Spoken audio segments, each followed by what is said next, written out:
제가 초등학교 때 살던 곳이 가까운 십정동에 있는 달동네였습니다. 소위 말하는 달동네에서도 가장 끝에 집에 있었던 집인데요.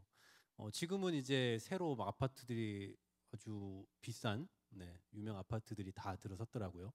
근데 그 당시만 하더라도 그 달동네 가장 끝에 집이었으니까 초등학교 때 항상 그 위까지 계단을 정말 많이 올랐던 기억이 나거든요. 근데 뭐 그 당시에는 뭐 달동네에 사는 게 뭐 상대적 빈곤층이 사는 거라는 걸 제가 뭐 몰랐던 터라 그냥 뭐 굉장히 경치가 좋다. 뭐 이런 생각을 하며 살았던 것 같아요. 특히나 뭐 좀 과장된 표현으로 어디 가나 우리 집이 보일 정도로 항상 가장 윗집 끝에 집이었으니까 그냥 어디 멀리 가도 그 끝에 있는 빛을 보고 걸어오면 우리 집을 찾을 수 있을 정도였기 때문에 그냥 뭐 제 나름대로 굉장히 뭐 운치 있는 동네 그리고 분위기 좋은 동네라고 생각하며 살았던 것 같습니다.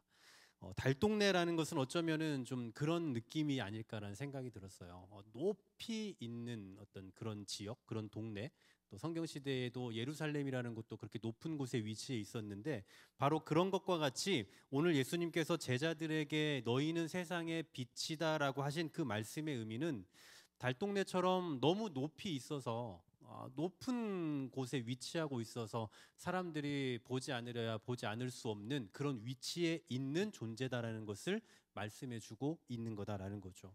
달동네처럼 도무지 숨기려야 숨길 수 없는 너무나 높이 운집해 있는 그런 집들은 도무지 숨기려야 숨길 수 없는 그런 집인 것처럼 예수님을 믿는 세상에 우리 예수님의 제자로 살아가는 우리는 세상에서 감춰지려야 감춰질 수 없는 그리고 세상에서 보이지 않으려야 보여지지 않을 수 없는 그런 존재다라는 것을 보여주고 있다는 거죠.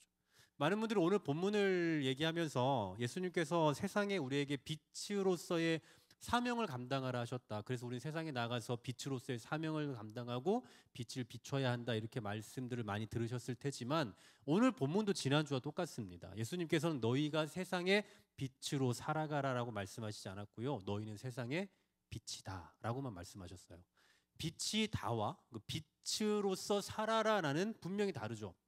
빛으로서의 역할을 감당해야 되는 것이 아니라 그냥 가만히 있어도 빛으로 존재하고 있다라는 얘기예요. 지난주도 말씀드렸죠. 너희는 세상의 소금이 되어라 하고 말씀하시지 않았고 너희는 세상의 소금이다라고 말씀했다고 했잖아요. 아무것도 하지 않아도 그냥 소금이에요. 마찬가지로 우리가 세상에서 뭘 하지 않아도 빛으로서의 역할, 사명, 사역 이런 거 하지 않아도 그냥 저와 여러분은 빛이다. 그 얘기입니다. 우리가 빛으로서의 어떤 역할을 하고 어떤 사역을 해야만 이제부터 빛이다가 아니라 이미 예수님을 믿는 저와 여러분은 빛입니다. 믿으십니까? 네. 여러분 지금 머리 위에 있는 전등을 보시면요. 지금 우리가 환하게 예배할 수 있는 이유는 여기 위에 지금 전등이 많이 있기 때문인 거죠. 근데 이 전등의 역할을 잘 보시면 이 전등에서 불을 밝히고 있기 때문에 그 빛의 효과로 우리가 환하게 예배할 수 있다. 이걸 생각하기 이전에 먼저 뭐가 보입니까? 환하다라는 게 보이잖아요. 저기에 빛이 있다라는 게 보이는 거잖아요. 저 빛으로 내가 보고 있다는 두 번째 그 역할인 거고요. 그러니까 그 효과를 말하는 거고 그 이전에는 먼저 저것이 존재하고 있다. 빛이네라고 우리가 인식하는 거 아닙니까? 여기서 말씀하는 게 바로 그거예요. 너희는 세상의 빛이다. 너희는 세상에서 숨겨지지 못한다. 이 얘기는 그냥 저게 빛이기 때문에 아무도 저게 빛이라고 느끼지 못하는 게 아니잖아요. 누구나 다 느낄 수밖에 없잖아요. 영화관에서 어두운데 휴대폰을 꺼내서 불을 켜면 방해가 되잖아요. 뒤에 있는 분들에게. 그런 것과 마찬가지로 감춰질 수 없는 그런 존재다라는 것을 말씀해주고 있는 거예요. 세상 속에 존재하는 교회, 세상 속에 존재하는 성도의 역할이 바로 이런 겁니다. 세상에서 뭘 하지 않아도 저와 여러분은 예수 믿는 사람이라는 그 이유 하나만으로도 우리는 이미 빛이다. 그 얘기예요. 그런데요. 앞서 생각해봤던 소금도 마찬가지지만 빛은 그냥 혼자 빛나는 것으로는 아무 의미가 없습니다. 그러니까 빛이 혼자 빛나고 있다라는 것만으로는 별 의미가 없어요. 물론 우리가 뭐 서울의 여의도의 불꽃 축제나 아니면 광안리의 부산 그 불꽃 축제를 보신 분들이 계실 겁니다. 너무 아름답죠. 너무 화려하고 불꽃 그리고 뭐 아니면 어떤 빛 축제 이런 데 가보면 정말 화려하고 너무 아름다워요. 그리고 크리스마스를 전후로 집집마다 뭐 저런 거 하시잖아요. 크리스마스 트리 같은 것도 하시잖아요. 얼마나 운치 있습니까? 그 크리스마스 전후로만 느낄 수 있는 그런 감성 아니겠어요? 그런 것처럼 빛 그 자체만으로도 때로는 의미가 있고 그것이 존재하는 것만으로도 아름다울 때가 물론 있어요. 그런데 이런 어떤 목적이 있는 빛이 아니라면, 그러니까 뭔가 빛을 드러내기 위한 목적으로 빛을 만들어내는 게 아니라면, 빛은 그 자체로 의미가 있는 게 아니라 사람들에게 유익을 주는 존재로 있을 때의 의미가 있는 겁니다. 그렇죠? 빛은 저 빛 자체로 의미가 없다고요. 저 빛이 그냥 켜져 있는 걸로는 의미가 없다고요. 저게 켜져서 우리가 밝히 볼 수 있도록 해줄 때의 의미가 있는 거라고요. 제가 보기와 달리 굉장히 감성적인 사람 아닙니까? 그래서 제가 분위기를 되게 좋아하거든요. 무드 아이랑 좋아합니다. 저는 이런 그 주광색 불 이런 거 저 좋아하지 않아요. 저는 노란색 불 있잖아요. 노란색, 그리고 직접등도 아니고 간접등 뭐 이런 거 되게 좋아합니다. 제가 목양실을 좀 간접등으로 이렇게 좀 하면 제가 너무 이렇게 집중이 잘 될 것 같은데 다 반대해요. 다 아무도 절대 하지 말라고. 그래서 제가 아직까지 도전을 못 하고 있는데 우리 최준희 선생님 안 해주면 제가라도 언젠가 하려고 하는데, 어쨌든 저 그런 무드를 굉장히 중요시하는 사람입니다. 보기와 달리 감성적인 사람이에요. 근데 여러분, 뭐 무드고 분위기고 간에 그 빛이 어두워서 우리가 생활을 못할 정도면 이거 다 때려치워야 돼요. 그게 아무리 분위기를 우리에게 밝혀주고 뭔가 막 집중할 수 있는 그런 조명이라 할지라도 그게 내 생활에 전혀 이득이 되지 않고 유익이 되지 않고 내 눈 다 버리게 하고 아무것도 눈에 보이는 게 없게 만들면 그건 다 필요 없는 거라고요. 분위기, 그건 그 다음 문제예요. 중요한 건 우리 사람이 그 빛으로 인해서 이득을 얻어야 돼요. 그 빛으로 인해서 유익을 얻어야 된다고요. 마찬가지로 너희가 세상의 빛이다라고 예수님께서 말씀하셨을 때에는 사람들에게 티가 날 수밖에 없는 그런 존재다라는 그냥 우리 존재 자체에 대한 이야기이기도 하지만, 궁극적으로는 우리가 빛으로서 무언가를 드러내야 하는가에 대한 사명도 존재한다라는 사실이죠. 그러니까 그냥 빛으로도 의미가 있는데 그 빛이 비추고 있는 것이 무엇인가가 더 중요하다, 그 얘기예요. 자, 그러면 우리가 빛인데 빛으로서 무엇을 드러내야 하느냐? 16절입니다. 16절에서 이렇게 말씀하는데 같이 읽어볼게요. 시작. 이같이 너희 빛이 사람 앞에 비치게 하여 그들로 너희 착한 행실을 보고 하늘에 계신 너희 아버지께 영광을 돌리게 하라. 아멘. 자, 무슨 얘기입니까? 우리라는 빛을, 그러니까 이상천이라는 그 빛을 사람들에게 비추어서, 그러니까 여기 뭐 어떤 사람들에게 비춰줘서 저 사람들이 이상천이라는 빛을 보고 잘 걸어가게 해줘라, 이게 아니라 빛을 가진 우리가 무언가를 조명한다고 하죠. 비춰내는 거예요. 비춰냄으로써 그것을 사람들이 보게 해야 한다라는 얘기예요. 그러니까 이상천이라는 빛이 대단한 게 아니라 우리가 가진 빛으로 무언가를 조명해내야 된다는 거예요. 자, 무엇을 조명해야 되냐? 여기서 말하는 무언가가 뭐냐? 마태복음 10장 32절 33절 말씀을 한번 같이 읽어보겠습니다. 누구든지, 시작. 누구든지 사람 앞에서 나를 시인하면 나도 하늘에 계신 내 아버지 앞에서 저를 시인할 것이요, 누구든지 사람 앞에서 나를 부인하면 나도 하늘에 계신 내 아버지 앞에서 저를 부인하리라. 아멘. 자, 보십시오. 사람 앞에서 나를 시인하면, 그리고 사람 앞에서 나를 부인하면, 여기서 말하는 나는 누구예요? 예수님이죠. 그러니까 우리가 이 땅에서 시인하고 나타내야 할 분은 누구란 얘기입니까? 바로 나, 여기서 말하는 예수님이에요. 성경은 특히 이제 요한의 서신들을 보면 더 그렇지만 언제나 예수님에 대해서 빛이라고 설명을 해요. 그에 비해 우리 인간은 언제나 죄인입니다. 언제나 긍휼을 입어야 되는 그런 존재예요. 물론 가끔 우리도 빛이라고 묘사하고 있습니다. 성도도 빛이라고 말하고 있는데 그때는 언제나 예수님과 관계 있을 때만, 예수님, 빛이신 예수님과 같이 연결지어 설명할 때에만 우리 성도가 빛이라고 말하지, 그 외에는 성도가 빛이 아니에요. 그러니까 우리가 신앙인들과 세상의 교회가 빛으로 존재한다는 것은 우리가 어떤 빛을 소유하고 있다라는 의미가 아니라 우리가 소유한 그 예수 그리스도라는 빛을 빛내야 한다. 그럴 때에 우리가 빛난다, 이런 의미로 생각해 볼 수 있는 거예요. 그러니까 우리 스스로는 빛이 안 난다는 얘기예요. 쉽게 표현하면, 여러분, 저와 여러분은 죄송하지만 빛이 없어요. 성경에서 말씀하고 있는 우리 사람은 빛이 하나도 없어요. 그냥 죄인이고 긍휼함을 입어야 되고 은혜가 아니면 살 수 없는 그런 존재인데 무슨 빛이 있습니까? 우리는 빛이 없기 때문에 빛이 안 나요. 근데 여기서 빛이 난다라는 것은 무슨 얘기냐면, 내가 어떤 무언가를 비춰냄으로써 그 어떤 그로서 내가 빛이라는 것을 증명해내는 것이 아니라 아니죠. 제가 잘못 얘기했네요.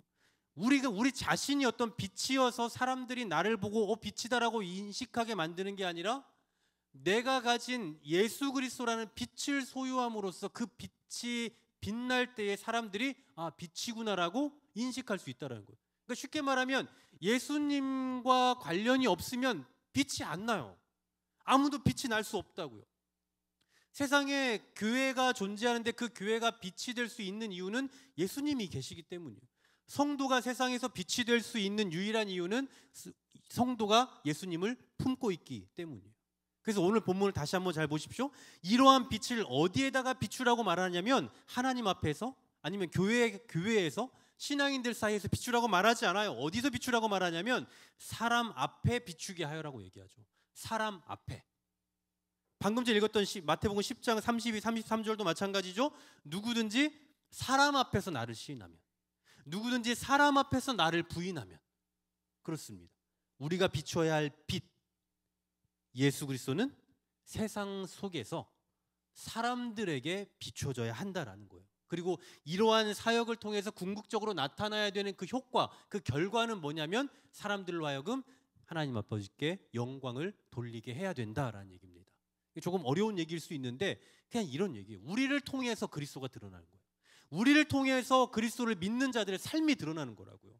우리를 통해서 예수 믿는 자들이 세상에서 누리는 그 복과 은혜가 무엇인지를 드러내줘야 된다는 거예요. 이게 바로 우리의 사명이고 교회가 가진 사명이다, 이 얘기입니다. 여러분, 애굽의 보디발에게 팔려간 요셉을 보십시오. 또 바벨론의 포로로 끌려간 다니엘을 보십시오.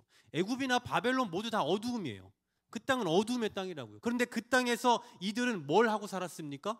빛을 비추는 삶을 살잖아요. 요셉은요, 그의 주인 보디발로부터 하나님께서 그와 함께 하신다라고 말할 만한 그런 생을 살았어요. 요셉은 그 어둠 속에서.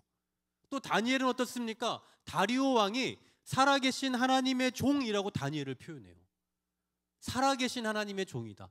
아니, 다리오 왕은 하나님이 누군지도 모르는 사람인데 항상 섬기는 내 하나님이라고 그렇게 표현할 정도로 하나님을 조명하는 삶을 살았다고요. 그 어둠의 세상 속에서 이 다니엘이나 요셉과 같은 사람들은 하나님을 조명하고 하나님을 드러내는 그런 삶을 살았다라는 거예요. 이게 바로 빛을 비춰내는 삶인 겁니다. 저와 여러분이 가지고 있는 고유의 빛을 드러내는 게 아니라고요. 우리는 빛이 없어요. 빛이 없어요. 아무 빛이 드러나지 않아요. 그런데 우리가 빛이 나는 그 유일한 순간은 언제라고요? 누구와 연관이 있을 때? 바로 예수님과 연관이 있을 때. 우리가 예수님을 품을 그때에. 그래서 예수님을 조명해 드리는 거예요. 우리의 삶을 통해서 예수님을 조명해서 사람들로 하여금 예수님을 바라보고 예수님의 삶을 보고 또한 예수님을 닮은 우리들의 삶을 통해서 하나님께 영광을 돌리게 하는 그러한 사명을 지닌 존재가 바로 저와 여러분이고 이 시대의 교회다라는 사실입니다. 우린 지난 시간부터 이 땅의 소금과 빛으로 보냄받은 우리의 정체성에 대해 생각을 해보고 있는데요. 오늘 말씀을 영어 성경으로 보면은 이 소금과 빛이라는 이 단어 앞에 정관사 더가 붙어 있어요. 쉽게 말하면 지목하고 있다고요. 그냥 빛, 소금이 아니라 그 빛이라고요. 하나님께서 지목하신 그 빛, 하나님께서 지목하신 그 소금. 이것은 무슨 얘기냐면 제가 지난 시간에도 말씀드렸죠. 아무나 소금이 되고 아무나 빛이 될 수 없다고요. 하나님께서 이 하나님의 뜻대로 살아가며 그 말씀 앞에서 순종하며 사는 삶, 그리고 더 구체적으로는 팔복의 삶을 지키며 살아가고자 하는 그런 사람들만이 바로 세상의 빛이고 세상의 소금이라고 말했잖아요. 세상에 아무나 빛이 될 수 없어요. 세상에 아무나 소금과 같은 맛을 가질 수 없습니다. 오직 하나님께서 말씀하신, 하나님께서 지목하신 그 사람들만이, 그 공동체만이 바로 빛이고 소금이라고. 근데 지금 오늘 예수님께서 누구를 향해서 소금이라고, 누구를 향해서 빛이라고 말하고 계십니까? 바로 저와 여러분을 향해서 소금이라고 말하고 빛이라고 말씀하고 있다고요. 여러분, 세상엔 정말 똑똑한 교수님들도 있고요, 의사들도 있고요, 또 좋은 기술자들도 있고요, 능력 많은 사람들도 참 많이 있습니다. 뭐 정치가, 철학자들, 정말 많은 사람들이 있는데 성경에서는 그들이 빛이라고 말하지 않았어요. 그들은 정말 많은 일들을 하잖아요. 이 사람들 세상을 바꾸는 일들을 하는 사람들이에요. 그럼에도 불구하고 세상은 여전히 암흑이에요. 아무리 많은 똑똑한 사람들, 아무리 많은 잘난 사람들이 세상에 존재한다 할지라도 세상은 여전히 암흑이에요. 왜냐? 예수님께서 그들을 빛으로 여기지 않으셨기 때문이에요. 예수님이 그들을 빛으로 부르지 않으셨어요. 실제로 그들은 예수님을 빛으로 조명하지도 않아요. 그런데 예수님은 누구를 지금 오늘날에 빛으로 존재하게 하셨느냐 하면 지금 오늘 이 자리에 앉아있는 저와 여러분요, 그리고 교회를 이루고 있는 저와 여러분요, 그리고 우리 한길교회, 바로 우리를 예수님께서 빛으로 여기시고 빛으로 인정하고 계시고 빛으로 부르셨다라는 사실입니다. 사랑하는 여러분, 빛 되신 주님을 드러내라고 했는데 정말 빛을 드러내는 삶을 살고 계십니까? 빛을 비추라고 말씀하셨는데 여러분 정말 빛을 비추고 계십니까? 여러분 다음 주 6.2 아시죠? 새생명 초청 주일이에요. 여러분 새생명 초청 주일을 앞두고 계속해서 영혼에 대한 강조를 하고 영혼을 우리가 살리는 일이 얼마나 중요한 일인지를 계속해서 말씀드리고 있는데 정말 여러분 주변 사람들에게 예수님을 비추고 계십니까? 여러분의 태신자들에게 예수님을 비추는 삶을 살고 계십니까? 내가 믿는 예수님, 내가 만난 예수님, 그리고 나를 구원하신 예수님, 나에게 늘 은혜를 베푸시는 그 예수님, 그리고 그분의 은혜로 살아가는 우리의 삶을 정말 세상 사람들에게 보이면서 소개하며 빛을 비추고 계시냐라는 거예요. 이 일을 위해서 우리를 보내셨다고 했잖아요. 예수님을 밝히 드러내고 예수님을 드러내는 삶을 살아야 된다고요. 다른 거 아니고 우리의 선한 행실 이런 거 말고요. 물론 그런 것 필요하죠. 그건 예수 믿는 자로서의 결과일 거고 그것을 드러내는 것이 아니고 예수 안 믿고도 선한 사람 많아요. 그런 걸 드러내라는 게 아니고 우리가 아는, 우리가 믿는, 우리가 만난 예수님을 드러내는 삶을 살아가는 거, 그것이 바로 이 땅을 살아가는 빛이라는 이름으로 보냄받은 저와 여러분의 삶의 모양이어야 하고 우리의 사명이다라는 사실이에요. 그러므로 6.2 아무리 외쳐도 그냥 그날은 오는구나 하고 기다리지만 마시고 정말 여러분 주변 가족들에게 또 주변의 태신자들에게 주변의 이웃들에게 사람들에게 예수님이라는 빛을 우리의 연약한 빛으로 조명해내고 있는지 한번 되돌아보고 점검해 가면서 정말 예수님을 드러내는, 그래서 정말 우리의 삶도 빛나는 그런 빛된 존재로서의 가치를 발휘하며 살아가는 저와 여러분 될 수 있기를 주님의 이름으로 간절히 소망합니다.